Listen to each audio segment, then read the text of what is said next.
ஒரு வசனத்தை வாசிங்க பார்க்கலாம். ஒன்றும் இல்லை, 3 வசனம். வெளிப்படுத்தின விசேஷம் 13, 16, 17, 18.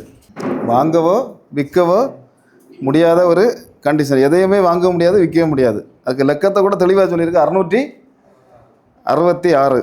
500 நோட்டு கொண்டு போனாலும் 100 நோட்டு கொண்டு போனாலும் என்னது செல்லாது அப்படிங்கக்கூடிய ஒரு கண்டிஷனை பற்றி சொல்லப்பட்டிருக்கு. பால் டப்பாயும் வாங்க முடியாது, தண்ணி டப்பா கூட வாங்க முடியாது. எந்த கரன்சியை கொண்டு போனாலும் எல்லாம் டிஜிட்டல் மயம்.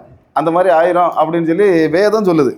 இது எப்போ ஆகும்னு சொன்னால் இப்போவுமே நடந்துக்கிட்டு தான் இருக்குது. ஸ்வீடன் நாட்டில் எல்லாம் கரன்சி செல்லாது.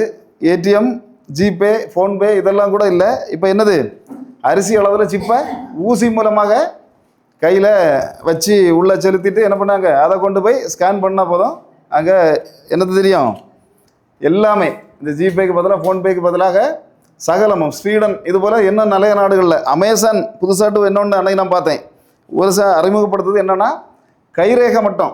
வரவங்க வருவாங்க, கைரேகை மட்டும் ஸ்கேன் பண்ணிவிட்டு என்ன சாதனம் வேணாலும் என்ன செய்துக்கலாம், வாங்கிக்கலாம். அப்படி அநேக நாடுகள், இந்தியாவிலையும் ஒரு விழுந்த வருஷமே வரலாம். அமேசான் அதை கொண்டு என்ன செய்யலாம், அறிமுகப்படுத்தலாம். இப்படிப்பட்ட காலம் பார்த்தா இதெல்லாம் நடக்கும் அப்படிங்கிறத இன்றைக்கி நேற்றுகையில் சொன்னது.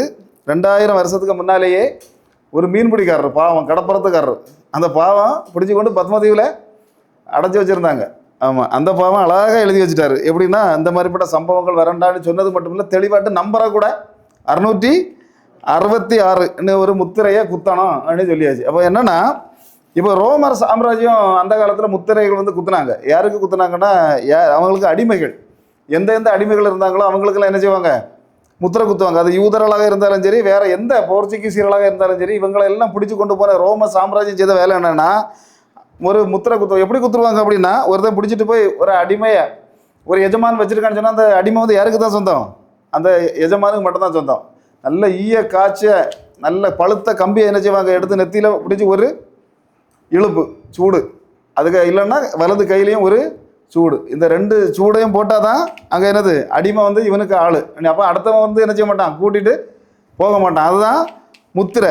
இப்போ இங்கே முத்திரை என்ன முத்திரை போடக்கூடாது, சாத்தான் போடக்கூடிய முத்திரை டிஜிட்டல் கரன்சி. அப்படி தானே அழகாக சொல்லப்பட்டிருக்கு. இது என்னென்னா கவர்மெண்ட்டுக்கு இந்த முத்திரை மூலமாக அந்த சிப்பு வந்துட்டுன்னு சொன்னால் கவர்மெண்ட்டுக்கு எல்லா அவசியமும் தெரிஞ்சிடும். இப்போ நம்ம கையில் ரூபா நோட்டை கொண்டு போகிறதுனால நம்மளை பற்றி உள்ள எல்லா டீட்டெயிலும் தெரியறதுக்கு வாய்ப்பு ரொம்ப குறவு. ஆமாம், அதனால் என்னென்னாலும் 50 ரூபா நோட்டை 100 ரூபா நோட்டையை போட்டுக்கிட்டு சில சமயம் பைசா கொடுத்தாலும் கொடுக்காமல் இருந்தாலும் பைசா இருந்தே வாங்கிட்டு வந்துடும். ஆனால் அது அப்படி இல்லை. அந்த சிப்போடு போகும்போது நம்ம நடவடிக்கை, எந்த ஒரு வெள்ளிச்சந்தைக்கு போனால் வெள்ளிச்சந்தை, அரச மலையில் ஆள் நிற்கணும், அரச மலையில் நிற்குங்கிறது யாருக்கு தெரியும், மேலே இருக்க நம்ம சார பெரியவருக்கு தெரிஞ்சுப்போம். அப்போ இப்படிப்பட்ட கண்டிஷனில் தான். அதிலே மட்டும் இல்லை, தெளிவாட்டு 666 நம்பரை சொல்லுது. இப்போ சைனாவில் இப்போவும் ஒரு மேட்ரு இருந்துகிட்டு இருக்குது. சைனாவில் நடந்து கொண்டு இருக்கிற சம்பவம் என்னென்னா, எல்லா தெருக்கள்லையும் ஏஐ கேமராக்கள் லட்சக்கணக்கில் என்ன செய்திருக்காங்க, பொருத்தி வச்சுருக்காங்க. அங்கே நம்ம ஊரில் சிகரெட்டை துண்டு பீடியை கழுத்துக்கள் போட்டு என்ன செய்துட்டு போயிடுவான், தூக்கி போட்டுட்டு போயிடுவான். அந்த பக்கத்தில் பார்த்தா காரை ஒரு இடத்துல துப்பி வச்சுட்டு போய்கிட்டே இருப்பான். அங்கே கண்ட இடத்துல அப்படி ஒன்றுக்கு நிற்பான். இந்த மாதிரிப்பட்ட காரியங்களெல்லாம், இந்த காரியம் அநேக அரபு நாடுகளில் கூட நடக்காது, நம்ம பிடிச்சிடுவாங்க. ஆனால் இங்கே என்னென்னா எல்லாம் ஏஐ கேமராக்கள் அங்கங்கே இருக்கும். எல்லா கேமராக்கள்லாம் இப்போ ஒரு நாள் ஒரு பீடி துண்டை போட்டுட்டு போனான்னா இவனுக்கு கிரெடிட் ஸ்கொயர் என்ன செய்யும், 1 குறையும், 2 குறையும், 3 குறையும்.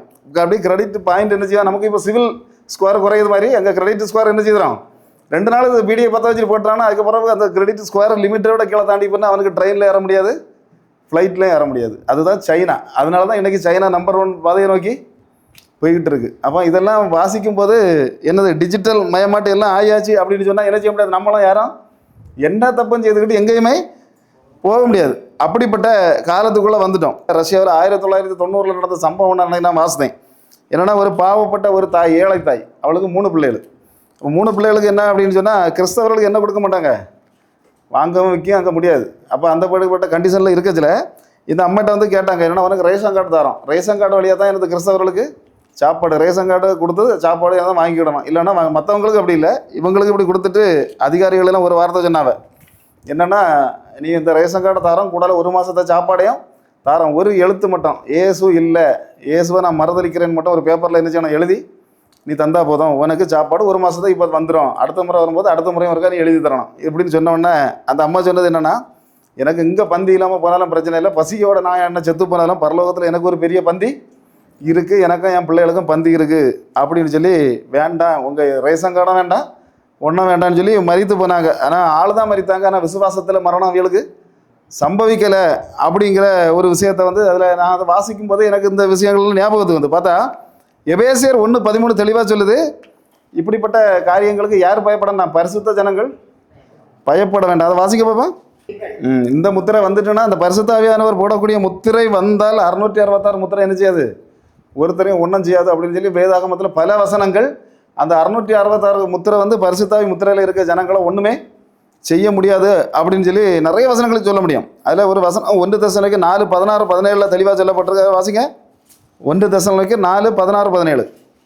இது எதை பற்றி சொல்லியிருக்கு? எடுத்துக்கொள்ளப்படுதல், மறுரூபமாதலை பற்றி சொல்லியிருக்கு. இன்றைக்கும் அநேக சபைகள் மறுரூபமாதல் இல்லை, எடுத்துக்கொள்ளப்படுதல் இல்லை, அப்படி ஒன்றும் கிடையாதுன்னு சொல்லி போதிக்கக்கூடிய இடங்கள் இன்றைக்கி நிறைய இருக்குது. ஆனால் அந்த வசனம் தெளிவாக சொல்லுது என்னது, கர்த்தர் எக்கால சத்தத்தோடு வருவார், ஆகாயத்தில் நாம் என்ன செய்யப்படுவோம், எடுத்துக்கொள்ளப்படுவோங்கிற விஷயத்த சொல்லியிருக்கு. அப்போ அப்படி எடுத்துக்கொள்ளப்படும் போது என்னதெல்லாம் சம்பவிக்கும்? இப்போ ஸ்கூல் பஸ்ஸில் பிள்ளைகளை ஏறி போயிட்டுருக்கு, திடீர்னு பஸ் டிரைவர் எடுத்துக்கொள்ளப்பட்டாருன்னா என்ன ஆகும்? பஸ்ஸு ஆக்சிடெண்ட்டு ஆகுமாவாதா? கண்டிப்பாக ஆகும். இப்போ பாஸ்டர் ப்ரேயர் பண்ணிட்டு நிற்காரு, என்னென்ன எங்கே பிரசங்கம் பண்ணிட்டு இருக்காரு, பாஸ்டர் மட்டும் இங்கே நிற்காரு, விசுவாசிகளெல்லாம் எழுப்பி போயிட்டா பாஸ்டருக்கு எப்படி இருக்கும்? அநேக பாஸ்டர்களை நிலைமை இதுதான். இல்லையாவே என்ன செய்வாவ, பிரசங்கம் தான் பண்ணுவாவ, அங்கே விசுவாசிகள் என்ன செய்கிறோம் வேற. இது டிவியில் பார்த்துட்டு இருக்க ஜனங்களுக்கும் பாஸ்டர்மாருக்கும் எச்சரிக்கை. இல்லையா? அப்போ என்ன அப்படின்னு சொன்னால், பஸ்ஸு டிரைவர் அப்படியே ஓட்டிகிட்டு போகும்போது டிரைவர் எடுத்துக்கொள்ளப்பட்டா, இல்லை ஒருவேளை கண்டக்டர் எடுத்துக்கொள்ளப்பட்டா, நிற்க இடத்துல விசில் ஊதுக்கு ஆள் இருக்காது. ஃப்ளைட்டு பறந்துக்கிட்டு இருக்கும்போது பைலட் எடுத்துக்கொள்ளப்பட்டா என்ன நடக்கும்?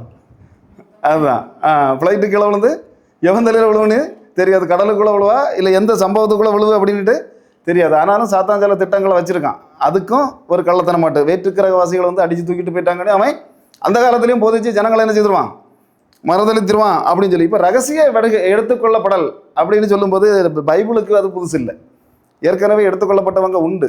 யாரெல்லாம்? ஏனோக்கும் ஏலியாவும் 2 பேருக்கு பேரை சொல்லுது. இன்னொரு பேரையும் சொல்கிறாங்க, அந்த அம்மா பாவம், அந்த அம்மா எழும்பும்போது சொல்ல நான் எடுத்துக்கொள்ளப்படலை, என்ன கலரைக்கு தான் அடக்கம் பண்ணினாங்கிறத விஷயத்தை அது ஒரு நாள் தெளிவாக என்ன செய்யும் அந்த அம்மா சொல்லும். அதில் பைபிளில் சொல்லப்பட்டிருக்கிறது ஏனோக்கும் எலியாவும் எடுத்துக்கொள்ளப்பட்டாங்க. ஏனோக்கு எடுத்துக்கொள்ளப்பட்டதுக்கு காரணம் நிறைய உண்டு. ராட்சதர்கள் இருந்தாங்க அந்த காலத்தில். அந்த ராட்சதர்களுக்கு அழிவை பற்றி அவர் சொன்னார். மனித பிறவிகள் இல்லை, அவங்க தேவகுமாரர்களால் வந்து மனுஷ குமாரத்திகளோடு இணைந்து உருவாக்கப்பட்ட ராட்சதர்கள் இருந்தாங்க. அவங்களுக்கு எதிராக தீர்க்க தரிசனம் சொன்னவர் தான் ஏனோக்கு. அவரை அது பெரிய பாயிண்ட், அதுக்குள்ளே போனோன்னா 1 மணி நேரம் அதுதான் பிரசங்கம் பண்ணணும். எலியா எடுத்துக்கொள்ளப்பட்டார், அப்படித்தானே? அவரும் அப்படிதான் தீயில அந்த தீ ரதங்களோடு அவர் எடுத்துக்கொள்ளப்பட்டார். அப்படி 2 பேர் எடுத்துக்கொள்ளப்பட்டார். அப்போ எடுத்துக்கொள்ளப்பட போது அதை எடுத்துக்கொள்ள வாரது இப்போ யார்? சபையை எடுத்துக்கொள்ள வாரது யார் வாரா? இயேசு வருகிறார். ஆனால் ஒரு விஷயத்தை ரகசியத்தை இயேசு சொல்கிறாரு, அந்த நாளை எனக்கு கூட தெரியாதுங்கிறார். அப்போ இதை வச்சு நிறைய பேர் கேட்காங்க, இயேசுக்கு கூட தெரியாதான், அப்போ இயேசு தெய்வமா அப்படிங்கிற வார்த்தை அவர் 2 வசனத்தில் சொல்லிட்டார் இயேசு. மத்தேயு 24:36 சொன்னார். அதை வாசிங்க பார்ப்போம். யார்? தூதர்களும் அறியார்கள், குமாரனும் இதே அறியார் அப்படின்னு சொல்லி சொல்கிறார். இப்போ நிறைய பேர் அதனால தான் அப்போ இயேசு வந்து இயேசுக்கே தெரியாமல் இருக்குன்னா ஒரு மேட்ரு அங்கே இருக்குது அப்படின்னு சொன்னால் அவர் ரெண்டு சுவிசேஷர் எழுதியிருக்காங்க, மற்றவங்க எழுதலை. ஆனால் அந்த சம்பவத்தை லூக்காவும் கூட எழுதுறாரு, ஆனாலும் இந்த வார்த்தையை தெளிவாக அவர் எழுதலை, ஆனால் யோவான் எழுதவே இல்லை.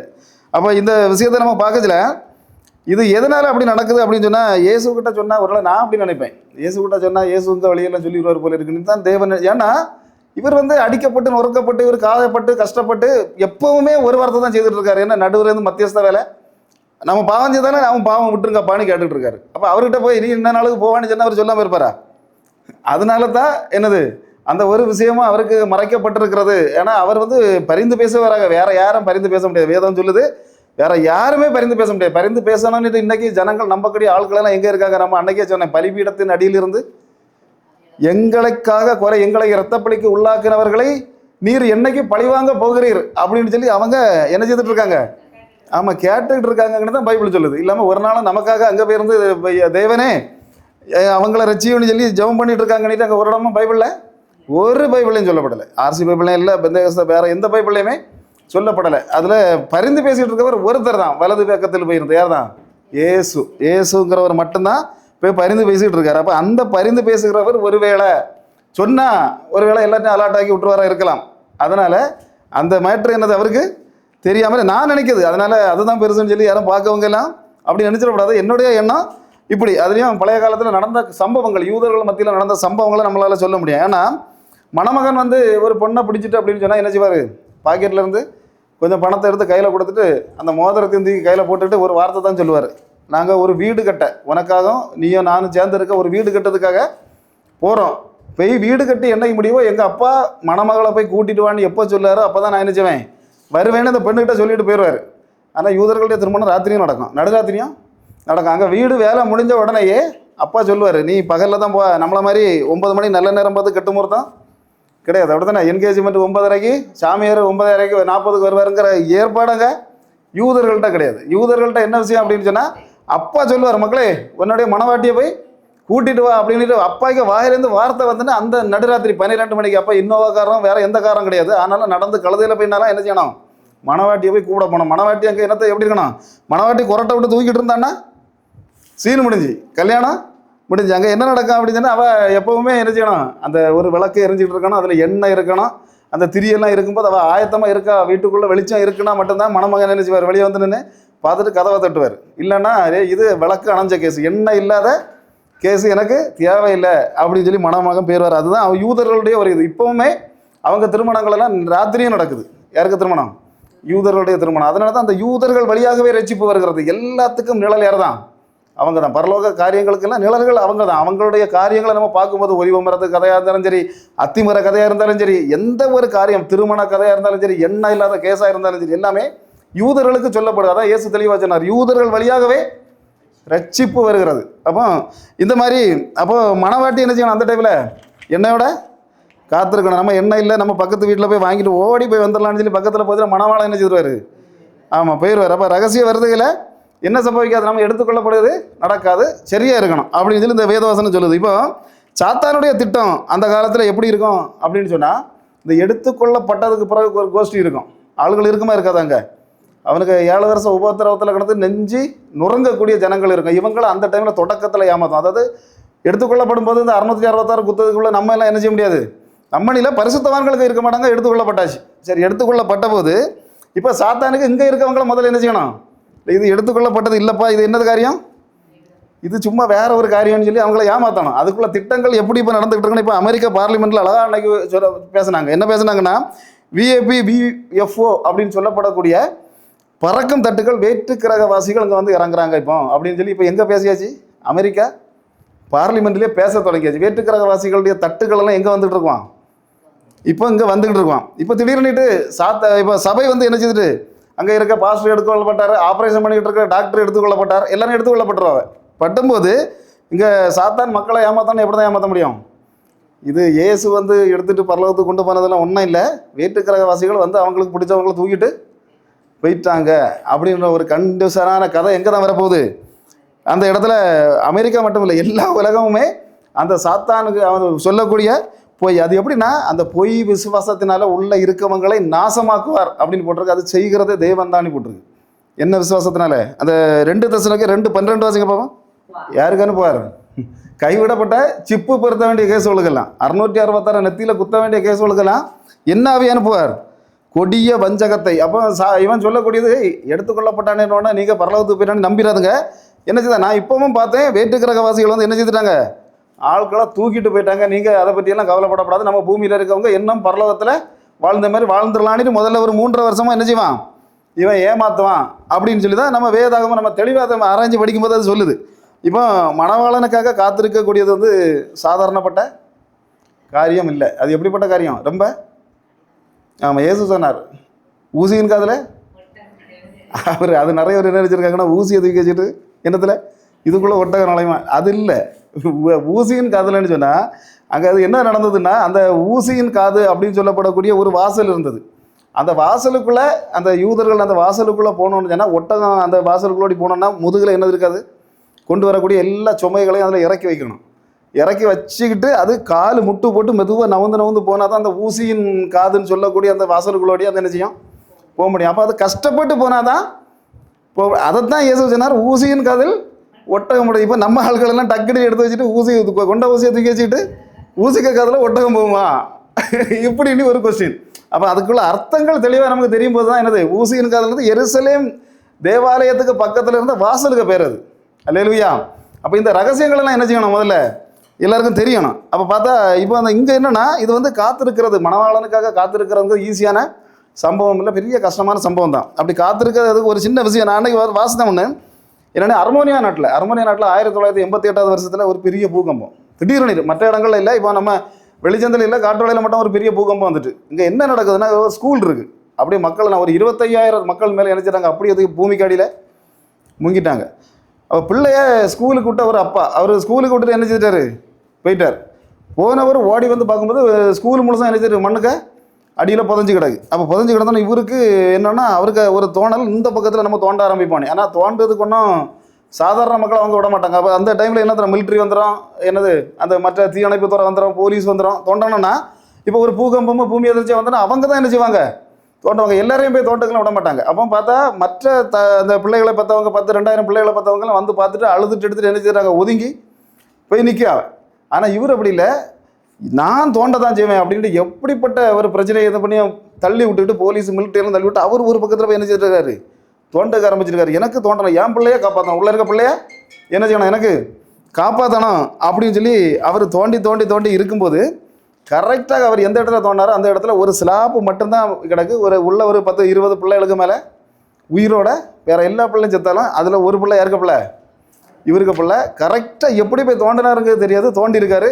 ஆனால் அதில் வெளியே வந்த அந்த பையன் சொன்னது தான் பெரிய ஹைலைட்டு. அந்த பையன் என்ன சொன்னான் அப்படின்னா, அப்பா நான் உள்ளே இருந்த 8 மணி நேரம் உள்ளே இருந்த பிள்ளைகள்கிட்ட சொல்லிக்கிட்டு இருந்தேன், யார் வந்தாவளோ வரலையோ என்னுடைய அப்பா கண்டிப்பாக வருவார். அல்லேலூயா. யார் வருவா, ஏன் அப்பா வருவார், உங்கள் அப்பா வருவார், மற்றவருக்கு அப்பா வருவாருங்கிறது இல்லை விஷயம். என்னதுன்னா ஏன் அப்பா என்ன தேடி வருவார், உயிரை எனக்காக கொடுக்குற ஒரு அப்பா எனக்கு உண்டுன்னு சொல்லி அந்த இடுபாடுக்குள்ளே கிடக்குதுல. பக்கத்தில் இந்த பிள்ளைகள்கிட்ட என்ன சொல்லிட்டு இருந்திருக்கான், இந்த பையன் சொல்லிட்டு இருக்கான், வெளியே வந்தவொடனே சொன்னான். அப்போ இன்றைக்கே நமக்கு நம்பிக்கை உண்டு, பரிசுத்தவான்களாக நம்ம வாழும்போது நம்முடைய அப்பா நம்மளை காப்பாற்ற 666 கொண்டு போடுக்கு என்ன செய்ய மாட்டார், விட மாட்டார். எக்கால சத்தம் ஊதும்போது அப்பா நம்மளை கொண்டு போகிறதுக்கு வருவார். அது ஒன்று தான் கான்ஃபிடன்ஸ், அதை ஒன்று தான் நம்பணும். நம்ம நம்பி இருக்க வேண்டிய விஷயம் இது. கண்டிப்பாக நம்ம வந்து 666க்குள்ளே போகக்கூடாது, 666க்குள்ளே நம்ம போகாமல் இருக்கணும். அப்படின்னு சொன்னால் பக்கத்து வீட்டில் போய் பிரச்சனைகளை உண்டாக்காமல் இருக்கணும். அல்லேலூயா. அப்போ மற்ற பிரச்சனைகள் இருந்தாலும் நம்ம எவ்வளவு ஒதுங்கி நம்ம அதாவது சேர்ந்து வாழ முடியுமோ அந்த அளவு நம்ம வாழ ஆரம்பிக்கும் போது தான் 666 தப்ப முடியல. இன்றைக்கி ஒரு விஷயத்தை நம்ம கேட்டுக்கிட்டு இந்த காதில் கேட்டு அந்த காதலோடு வெளியே போய்கிட்டு நானும் பரலோகத்திலிருந்து எடுத்துக்கொள்ளப்படக்கூடிய சபை தான் அப்படின்னு நம்ம பேசிக்கிட்டு இருந்தோம்னா அங்கே நடக்குது என்னது, இயேசு கிறிஸ்து வைப்பாட்டியை அழைக்க வரவில்லை. எல்லா சர்ச்சிலையும் நான் கடைசி நேரத்தில் சொல்லக்கூடிய ஒரு வார்த்தை எல்லார்டையும் சொல்லுவேன், என்னென்னா வைப்பாட்டியை அழைக்க அவர் வரவே இல்லை, அவர் வர்றது மணவாட்டியை அழைக்க மட்டும்தான். அதனால் யாருமே விளக்கில் எண்ணெய் இல்லாமல் இருக்கவங்க யாருமே நினைச்சு கூட பார்க்கண்டா, எடுத்துக்கொள்ள படுவோம் அப்படின்னு நினைக்கண்டா. அதில் 666க்குள்ளே சிக்குவோம். 666க்குள்ளே சிக்குனா என்ன நடக்கும் அதை மட்டும் நம்ம சில விஷயங்களை பார்த்தா நல்ல 2 தசங்க 2, 3, 4 வாசிக்க பார்க்கலாம். யார் வெளிப்படணும், அந்த 4 வரணும்னா வருதுன்னு சொல்லியிருக்கு. அது என்ன பேர் சொல்லியிருக்கு, கேட்டின் மகன் சொல்கிறாரு. பவுல் சொல்கிறாரு கேட்டின் மகன். யோவான் சொல்கிறாரு, அவருடைய 2 நிருபங்களையும் தெளிவாக யோவான் சொல்கிறார், அவனுக்கு பேர் அந்தி கிறிஸ்து. இயேசு சொன்னார் பாழாக்குகிற அருவருப்பு, இயேசு சொன்னார் பாழாக்குகிற அருவருப்புன்னு சொன்னார். இவர் சொல்கிறாரு கேட்டின் மகன் சொல்கிறாரு. அவர் என்ன சொல்கிறாரு, அந்தி கிறிஸ்துன்னு சொல்கிறாரு. வெளிப்படுத்தின விசேஷத்தில் பார்த்தா அதே யோவான் எப்படி அந்தி கிறிஸ்துன்னு சொன்ன அதே யோவான் வெளிப்படுத்தின விசேஷத்தில் எங்கே எடுத்து பார்த்தாலும் சொல்கிறாரு மிருகம்னு சொல்கிறார். எப்படி வெளிப்படுத்தின விசேஷத்தை அந்தி கிறிஸ்துன்னு எழுதி வச்சிருக்கா, இல்லை, அது நிருபத்தில் தான் எழுதி வச்சிருக்கு. ஆனால் இதில் மிருகம். அப்படி 4 பேர்களில் ஒருத்தன் அழைக்கப்படுகிறான். என்ன பேரெல்லாம், கேட்டின் மகன் 1, 2வது பாழாக்குகிற அருவருப்பு 1, அந்தி கிறிஸ்து 1, மிருகம் 1. அப்படி 4 பேர்களில் அழைக்கப்படுகிறான் ஒருத்தன். அப்போ இவன் வரக்கூடிய நேரம் அங்கே என்ன சொல்லியிருக்கு, அண்ணன் வந்துட்டார்னா யாரும் நீங்கள் நம்பாதுங்க. வரக்கூடிய நேரத்தை தெளிவாக பவுல் சொல்கிறார். அதில் சொல்கிறதுக்கு முன்னா இவர் யாருக்கு இதை சொல்கிறாரு, அப்போ நான் இதை ஒன்று பார்க்கணும் அப்படின்னு சொல்லி ஆராய்ச்சி பார்த்தேன். இது யாருக்கு சொல்கிறாரு, எல்லாருக்கும் சொல்கிறாரா, இல்லை என்ன காரியத்தினால இவர் சொல்கிறாரு அப்படின்னு பார்த்தா தெசலோனிக்கே சபைக்கு சொல்கிறாரு. அதான தெசலோனிக்கர் தானே சொல்கிறாரு, அது எபேசியருக்கா சொல்லியிருக்காரு. எபேசியருக்கு சொன்ன காரியமெல்லாம் அவ்வளவுமே என்னதான், ஆவிகள் அசுத்தாவிகள் இவங்களை தள்ளுறது எப்படி, அந்த பிசாசு கட்டுக்கொள்ளுக்குள்ள போயிலிருந்து வெளிப்படுறது எப்படி, அதை எபேசு சபைக்கு சொன்னார். அப்போ எபேசு சபை வந்து அந்த காரியத்துக்குள்ளே இருந்ததுனால சொன்னார். அதை இங்கே சொல்கிறார். தெசலோனிக்கே சபைக்கு சொல்ல வேண்டிய விஷயம் என்னென்னா, கேட்டின் மகன் வருவான் அப்படிங்கிற விஷயத்தை சொல்லணுங்கிறக்கா இதில் சொல்கிறார். அப்போ இது எப்படிப்பட்ட நாடாக இருந்ததுன்னா, இவர் எழுதின டைமில் தெசலோனிக்கே சபை வந்து ஒரு புதிய சபை. என்ன சபை, புதிய சபை. 2, 3 பேர் தான், பெரிய மற்ற சபைகள் இருக்க மாதிரி 50,000 ஆள் இருந்தது இல்லை, புதிய சபை தான் இது. இது எப்படிப்பட்ட இடம் அப்படின்னா, இப்போ இருக்கக்கூடிய கிரீஸ் நாட்டை ஆண்ட ராஜாக்களுக்கு பேர் ஏதாவது தெரியுமா, தெரியாதோ? மகா அலெக்சாண்டர் கேள்விப்பட்டிருக்கல? உலகம் முழுவதையும் 18 வயசுக்குள்ள உள்ள கொண்டு வந்த ஒரு ராஜா யார்? மக்கதோனியா தொடங்கி உலகம் முழுவதையும் இந்தியாவையும் கையில் பிடிச்சிட்டு இந்தியா ராஜாவுக்கு கையில் போரஸுக்கு கையில் கொடுத்துட்டு போன ஒரு ஜென்டில்மேன் தான் யார்? மகா அலெக்சாண்டர். அப்போ இயேசு கிறிஸ்துவுக்கு முன்ன கிட்டத்தட்ட ஒரு 300 வருஷத்துக்கு முன்னே ஆட்சி செய்த ஒரு ராஜா. இவனுடைய அப்பா தான் பிலிப்பு, 2வது பிலிப்பு. இவருக்கு பிறந்தவன் தான். அப்போ பார்த்தா பிலிப்பு, இவர் அலெக்சாண்டருக்கு முன்னாடி பிலிப்பு ஆட்சி செய்துட்டு இருக்கச்சுல, பிலிப்பு என்ன செய்கிறார் அப்படின்னு சொன்னால், ஒரு நாட்டுக்கு போய் போர் செய்ய போகிறார். போரில் அந்த நாட்டை பிடிச்சிடுறாரு. பிடிச்ச அன்னைக்கு இவருக்கு ஒரு குழந்தை பிறந்த உடனே அந்த வெற்றி, தெசலோனிக்கான வெற்றியின் சின்னம், உடனே பேர் வைக்கிறார். தனக்கு பிள்ளைக்கு என்ன பேர்? தெசலோனிக்கானு பேரை அந்த பிலிப்பு தான் வைக்கிறார். அப்போ கடைசியில் அடுத்தது மகன் ஆட்சிக்கு வர்றாரு. மகன் ஆட்சி வந்து அலெக்சாண்டர் நினைச்ச உலகம் முழுவதையும் வெட்டி பிடிக்கிறார். எல்லாமே அவருக்கு கீழே ஆயாச்சு. ஆனால் போய் ஒரு இடத்துல என்ன செய்துட்டாரு? ஒரு ஆற்றுல போய் குளிக்கும்போது, தெரியாத அந்த கதையெல்லாம், ஆற்றுல போய் குளிக்கும்போது அந்த பூச்சி கடிச்சின்னு சொல்லுவாங்க, விஷம் மருந்து கொடுத்து கொன்னாதாட்டம் சொல்லுவாங்க. இந்த மாதிரிப்பட்ட பல கதைகள் அங்கே சொல்லப்படுது. ஆனால் அவர் எழுதுறாரு கிட்டத்தட்ட 10-18 வயசில் ஆள் மரித்து போனார். இவருக்கு பிறகு இருந்த 4 சேனாதிபதிகள், பைபிள் தேவை 4 கொம்புகள் எழும்பும். யாருக்கு? அலெக்சாண்டருக்கு பிறகு 4 கொம்புகள் எழும்பும் தெளிவாக சொல்லப்பட்டிருக்கு வேதாகமத்தில். அதில் 4 கொம்புகளில் ஒருத்தன் தான் கசாண்டர். அப்போ அதில் நிறைய லெசிமாக்கஸ், இப்படி 4 பேர் உண்டு. 4 பேர் என்ன செய்தாங்க? ராஜ்யத்தை பங்கு போட்டு எடுத்தாங்க. பங்கு போட்டு எடுக்கும்போது இந்த கசாண்டர் என்ன செய்தான்னா தெசலோனிக்காவை கல்யாணம் பண்ணான். யார? அலெக்சாண்டருடைய தங்கச்சியை இவன் கல்யாணம் பண்ணுறான். யார் கல்யாணம் பண்ணுறான்? கசாண்டரும் கல்யாணம் பண்ணுறான். அப்போ கல்யாணம் பண்ணது மட்டும் இல்லை, அந்த பட்டணத்துக்கு அவன் வச்ச பேர் தான் என்னது? தெசலோனிக்கா. அந்த பட்டணத்துக்கு பேரையே தன்னுடைய மனைவிக்கு மேலே இருந்த பாசத்தினால என்ன செய்துட்டான்? ஷாஜகான் தன்னுடைய மனைவிக்கு தாஜ்மஹாலை கட்டி கொடுத்தது மாதிரி இவன் செய்த வேலை தான் தெசலோனிக்கா. இன்னைக்கு வரைக்கும் அந்த பட்டணத்துக்கு பேர் என்னதான்? தெசலோனிக்கா. அப்போ பார்த்தா பைபிள் வந்து ஒரு நாளும் பொய்யை சொல்லுறது கிடையாது. பைபிளில் எழுதியிருக்கிறதும் சரித்திரமாக வச்சு பார்த்தா தெரியும். அதை ஆராய்ச்சி படிக்கக்குள்ள தெரியும். 1% கூட பைபிளில் என்னதில்லை, பொய்ங்கிற விஷயமே கிடையாது. அப்போ இப்போ இங்கே என்ன நடக்கும்னா, இந்த தெசலோனிக்கா பட்டணத்துக்குள்ளே போகிறாவ யாரெல்லாம் போகிறா? எல்லாரும் போகலை. எல்லா சீசரெல்லாம் அங்கே போகலை. போனது யாரெல்லாம்? பவுலும் சீலாவும் தீமோத்தேயும் உள்ளே போகிறாங்க. இப்போ 3 தானே உள்ளே போன உடனே அங்கே பைபிளில் தெளிவாக போட்டிருக்கு. 17வது அப்போஸ்தலர் நடவடிக்கை, அதை முழுசாக படித்தா தெரியும். என்ன சொல்லியிருக்குன்னா, இவங்க 3 சாபத்து நாட்கள் பிரசங்கம் பண்ணாங்க. என்ன சாபத்து நாட்கள்லாம் என்னது? 3 ஓய்வு நாட்கள். ஓய்வு நாட்கள்னா என்னது? ஞாயிற்றுக்கிழமை கிடையாது. என்ன நாள்? சனிக்கிழமை தான் ஓய்வு நாட்கள். அப்போ சனிக்கிழமை 3 சனிக்கிழமை என்ன செய்தாங்க? அப்போ 3 சனிக்கிழமை பிரசங்கம் பண்ணாங்கன்னா 3 வாரம் அங்கே இருந்திருக்காவ, ஸ்டே பண்ணியிருக்காவ 3 வாரம். அப்போ அதெல்லாம் தான் நம்ம கொஞ்சம் ஆழ்ந்து படிக்கணும். அப்போ அதை இருந்தவங்க பிரசங்கம்னா பட்ட கலந்த பிரசங்கம். யாருக்கு பிரசங்கம்?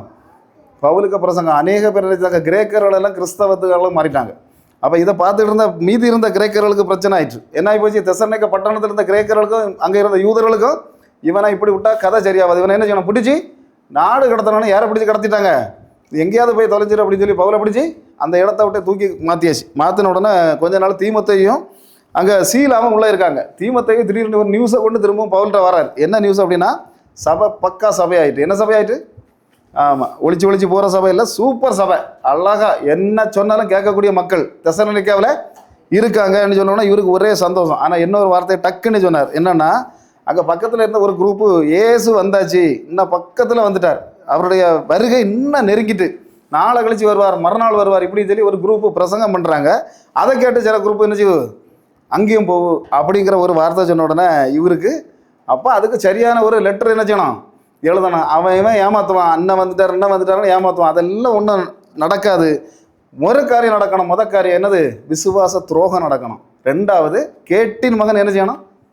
வரணும். இதுதான் கடைசி. அல்லேலூயா. யாருக்கு எழுதுனா? தெசலோனிக்கேயருக்கு எழுதி வைக்கிறார் இவர். அப்போ நீங்கள் கடைசின்னு நினைக்கணும்னா என்னது தான்? கேட்டின் மகன் வரணும். கேட்டின் மகன் வர்றதுக்கு டைம் ஆயிட்டா? தெளிவாக ஆயாச்சு. அல்லேலூயா. இன்றைக்கி கூட நான் எல்லாம் நினைப்பேன், இந்த நம்ம ட்ரம்ப்பு தான் கேட்டின் மகனா அப்படிங்கிறது நான் எல்லாம் பல தடவை நான் எல்லாம் ஆராய்ச்சி பண்ணி பார்க்கணும். ஏதாவது ஒரு பாயிண்ட் கிடச்சுன்னா நான் எல்லாம் வீடியோ எடுத்து போட்டு விடுவேன். நான் தேடிக்கிட்டே தான் இருக்கேன். இவருக்கு ஏதாவது ஒரு பாயிண்ட் நமக்கு இவர் தான் கேட்டின் மகன், இவர் தான் அந்த கிறிஸ்துங்கிறத வெளிப்படுத்தணும் அப்படின்ட்டு உள்ள இது. அப்போ கேட்டின் மகன் அதில் 1-2 பிரச்சனைகள் இருக்குது. அப்புறம் எங்கேருந்து வருவார்லாம் சில குழுக்கள் கொடுக்கும். இவர் வந்து அமெரிக்காவில் இருக்கார், அதனால் இவருக்கு மேலே பழியை கொண்டு போடுறதுக்கும் ஒரு வழி இல்லை. ஒருவேளை இவருக்கு கூடால உள்ள சேர்ந்த இன்னொரு குரூப்பு இறங்குமா இருக்கலாம். அப்போ பார்த்தா இந்த கேட்டின் மகன் என்ன செய்யார்? வருவார். அப்போ கேட்டின் மகனை பற்றி முதல்ல சொன்ன ஆள் யார் அப்படின்னு கேட்டால் தானியேல் சொன்னார். தானியேல் யார்? 4 தீர்க்கதரிசிகளில் அவர் எப்படிப்பட்ட தீர்க்கதரிசி? பெரிய தீர்க்கதரிசி அப்படிதானே. சின்ன தீர்க்கதரிசிகள் எத்தனை? 12. பெரிய தீர்க்கதரிசிகள் 4. யாரெல்லாம்? தானியேல். ஆமாம், இவங்க 4 பேர் இருக்காங்க. அப்படின்னா இவங்க பெரிய தீர்க்கதரிசின்னு என்ன மாதிரி குண்டா இருக்கிறதுனால பெரிய தீர்க்கதரிசி இல்லை. அவங்க என்னத்தினால பெரிய தீர்க்கதரிசி? அவங்க நிறையா எழுதுனாங்க. அப்படிதானே. 63 அதிகாரங்களும் ஏகப்பட்ட வசனங்களும் எழுதுனதுனால அவங்க பெரிய தீர்க்கதரிசி. சின்ன தீர்க்கதரிசிகள் யாருன்னா இவங்க வந்து கொஞ்சம் எழுதுனதுனால அவங்கள சின்ன தீர்க்கதரிசிகள்னு பைபிளில் சொல்லலை, நம்ம வந்து தெரிஞ்சதுக்காக நம்ம சொல்லக்கூடிய ஒரு சம்பவம் அது. அப்போது இவர் இயேசு கிறிஸ்துக்கு 530 வருஷத்துக்கு முன்னே யார் வாழ்கிறா? இந்த தானியேல் வாழ்றா. நேபுகாத்நேச்சார் வந்து பிடிச்சிட்டு போயிட்டான். சரி, பிடிச்சிட்டு போனவன் கூடார கொண்டு போன ராஜாவுக்கு கண்ணை என்ன செஞ்சுட்டான்? போன வாரம் பார்த்தேன், கண்ணை சரியாக குத்தி கண்ணை உள்ள வெளியெடுத்து அது கண்ணை குத்துறதுக்கு முன்னால் அவனுக்கு முன்னால் போட்டு பிள்ளைகளை என்ன செய்தான்? அவனுடைய சிதேக்கியா ராஜாவோட பிள்ளைகளை கொலை பண்ணி போட்டுட்டு கடைசி அவன் பார்த்தது ராஜா பார்த்தது எதை? தன்னுடைய பிள்ளைகளின் மரணத்தை தான். கண்ணு முன்னே துடிச்சு போகக்கூடிய பிள்ளைகளுக்கு மரணத்தை பார்த்துட்டு அடுத்தது அவனை பிடிச்சி என்ன செய்ய? சங்கிலியை போட்டு குருடனாட்டு இழுத்துக்கிட்டு அங்கே பாபிலோனு கொண்டு போகிறான். ஆனால் தேவ பிள்ளைகள் 4 பேர் இருக்காங்க. யாரெல்லாம்? தானியேல், சாத்ராக், மேஷாக்கு, ஆபேத்நேகோ. அப்படிதானே. சரி, அப்போ இவங்க எல்லாரும் சேர்த்து என்ன செய்தாச்சு? கொண்டு போயாச்சு. ராஜா கண்ணை கூட்டு போட்டு குருடனாக கிடந்தாலும் பிள்ளைகள் எல்லாம் ராஜாக்களாக வாழ்கிறாங்க. எங்கே வாழ்கிறாங்க? எவன் நம்மளை கொல்லணும்னு நினச்சானோ, எவன் நம்மளை அழிக்கணும்னு நினச்சானோ அவன் வீட்டுக்குள்ளே போய் நம்ம வாழ வைக்கிற, நம்முடைய பிள்ளைகளை வாழ வைக்கிற ஒரு தெய்வம் உண்டு. அவனுங்களை வந்து என்ன செய்தாரு? அது பார்த்தா மோசையும் அப்படிதான். மோசையும் அப்படி தானே. எவன் கொல்லணும்னு நினச்சானோ அவன் வீட்டுக்குள்ளே கொண்டு போய் அவனுக்கு வீட்டுக்குள்ளே இருந்தே காலேஜுக்கு போனால தான் யாரு? மோசே. அதுபோல தான் இந்த பிள்ளைகள் 4 பேரும் அவ்வளவு ராஜாக்களாக அங்கே இருந்த ராஜாக்களுக்கெல்லாம் தீர்க்க தரிசனம் சொல்றாங்க. தானியேல் மட்டும் 4 பெரிய தீர்க்க தரிசிகளுக்கு, 4 பெரிய ராஜாக்களுக்கு தீர்க்க தரிசனம் சொன்னா. யாருக்கெல்லாம்? நேபுகாத்நேச்சார், பெல்ஷத்தார், தரியு, கோரேஸ். அவங்க 2 பேரும் பாபிலோன் ராஜாக்கள். இவங்க தரியுவும் கோரேஸும் எப்படிப்பட்டவங்க? ஈரானிய ராஜாக்கள். எந்த ராஜா? ஈரான். போன வாரத்துக்கு முந்தின வாரம் பிரசங்கம் இது. ஈரான் ராஜாக்கள் யாரெல்லாம் எருசலேமை கட்டினாங்க. இன்னைக்கு 2500 வருஷத்துக்கு அப்புறம் இன்னைக்கு கொலை, வெட்டு குத்து கொலை. அப்படிதானே. இவங்களுக்குள்ள எல்லா பிரச்சனை ஒன்றும் இல்லை. பாகிஸ்தானுக்கும் இந்தியாவுக்கும் தான் எல்லா பிரச்சனை. அங்கே எல்லா பிரச்சனையும் கிடையாது, நடுவில் கடல் தான் கிடக்கு. ஆனாலும் அடியும் சண்டையும் வைக்கணும். எதுக்கு வைக்காங்க? அதுக்கு காரணம் இருந்தது. அவங்களுக்கு தீர்க்க தரிசனம் சொன்ன ஒருத்தர் இருந்தார். யார் இருந்தா? தானியேல் இருந்தார். எசேக்கியேல் தீர்க்க தரிசனம் சொன்னார். எரேமியா சொன்னார். எல்லா தீர்க்க தரிசனம் படி தான் இன்னைக்கு இந்த சம்பவம் நடந்துகிட்டு இருக்கு. அப்போ தரியு, கோரேஸு கிட்ட 2 ராஜாக்கள், அந்த ஈரான் ராஜாக்கள். அவங்களுக்கும் தீர்க்க தரிசனம் யார் தான் சொன்னா? இந்த தானியேல் சொன்னார். அப்போ ஜனங்களுக்கு ஒரு பயம் வந்து, முதல்ல ராஜாக்களுக்கு மட்டும் இவன் தீர்க்க தரிசனம் சொல்லும்போது ஜனங்களுக்கு பயம், நம்ம கடைசி காலம் வந்துட்டு செத்து போயிடுவோமோ. ஏன்னா அந்த தீர்க்க தரிசனங்கள்லாம் அப்படி தான் இருந்து அங்கே கொண்டப்பட்ட நிறுத்தப்பட்ட பிம்பங்களை பற்றியும் அது தலைக்கு மேலே வளர்ந்த கொம்புகள் 10 கொம்புகளை பற்றியும் இப்படியெல்லாம் தானியேல் சொல்லும்போது இவங்களுக்கெல்லாம் கடைசி காலம் வந்துட்டோங்கிற பயம் வந்து. அப்போ இவங்களுக்கும் என்ன செய்தார்? தீர்க்க தரிசனங்கள் சொல்ல ஆரம்பித்தார். அப்போ சொல்லும்போது ஒரே விஷயத்தை 8வது அதிகாரம், 9வது அதிகாரம், 11, 12 4 அதிகாரங்களில் ஒரே விஷயத்த சொன்னார். சொல்லும்போது அதில் 9, 27 மட்டும் வாசிக்க பார்ப்போம். தானியேல்ல என்ன சொல்லியிருக்கு? தெளிவாக சொல்லிட்டார். முதல்ல அருவருப்பான சட்டைகளோட. அதில் பெரிய விஷயம் என்னென்னா, இந்த வசனம் தான் இயேசுவை பற்றியும் சொல்லியிருக்கு, அந்தி கிறிஸ்துவை பற்றியும் சொல்லியிருக்கு. என்னது? இயேசுவை பற்றி அந்தி கிறிஸ்துவை பற்றியும் சொல்லப்பட்ட ஒரே வசனம் பைபிளில் தான் இந்த வசனம் தான். அந்த வசனத்தில் தொடக்கத்தில் என்ன சொல்லியிருக்கு? அவர் ஒரு வாரம்னா, அதாவது ஒரு வாரங்கிறது ஒரு வருஷம் பைபிள் முறைப்படி. இப்போ பார்த்தா 7 வருஷம் இயேசு என்ன செய்தார்? 7 வருஷம் எப்படி ஊழியத்தை செய்தார்னா, இயேசு செய்தது 3 வருஷம் தான் ஊழியத்தை. 30 வயசுலேருந்து 33 வயசு வரைக்கும் ஊழியத்தை செய்தார். அதில் என்ன பண்ணுறது? பாதியில் பலியையும் எதை ஊழியம் பண்ண வரப்பட்டிருக்கு? பலியையும் காணிக்கையும் அவர் என்ன செய்தார்? தசம பாகத்தை கூட ஊழியம் பண்ணிவிட்டார்.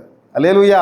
அதுக்கு தெளிவுகள் நிறைய உண்டு. அப்போ பார்த்தா என்னதுன்னா, பலியையும் ஒழிய பண்ணார். என்ன பலியை ஒழிய பண்ணினார் அப்படின்னு சொன்னால், அது வரைக்கும் ஆடையும் மாடையும் புறாமையும் வெட்டி என்ன செய்யணும்? பலி கொடுக்கணும். அப்போ இயேசு வந்து இனி ஒன்றும் நீங்கள் செய்ய வேண்டிய அவசியம் இல்லைங்கிறத அந்த 3.5 வருஷம் முடியும் போது அதை என்ன செய்தார்? ஒளிய பண்ணினார். அதுக்கு கூட என்ன ஒரு ரகசிய வார்த்தையும் பண்ணுறது? காணிக்கையும் ஒழிவு பண்ணார். தசம பாகம் கொடுக்கறத எங்கே ஒழிய பண்ணார்? அதுக்கு மேலே தசம பாகங்கிற விஷயம் வந்து எந்த இதுக்கு பிறகு இல்லை. அதுக்கப்புறம் அவன் கொடுக்கறதுக்குன்னு ஆண்டவர் ஆசீர்வதிக்கிறாரே தவிர, பழைய ஏற்பாட்டில் சொல்லப்பட்ட இந்த விஷயத்தை அதில் தெளிவாக 2 சொல்லப்பட்டிருக்கு. பலியையும் காணிக்கையும் 3.5 வருஷம் அவர் சிலுவையில் அறைந்த போது அவர் என்ன செய்தார்? ஒளிய பண்ணினார். இஸ்ரேலை காக்குகிறவர் தூங்குவதும் இல்லை, உறங்குவதும் இல்லை. அவர் கண்டிப்பாக இஸ்ரேலுன்னா இன்னைக்கு நாம தான் இஸ்ரேல். அல்லேலூயா. பரிசுத்தவான்கள் அவங்க இல்லை, யூதர்கள் மட்டுமில்லை இஸ்ரேல். இன்னைக்கு பரிசுத்தவான்களாக யாரெல்லாம் வாழ்ந்து கொண்டிருக்கிறோமோ அத்தனை பேருமே இஸ்ரேல். அதனால தான் அப்படி சொல்லப்பட்டிருக்கிறது. அல்லேலூயா. கர்த்தர் தாமே இந்த வார்த்தையை பரிசுத்தப்படுத்துவார். ஆமென்.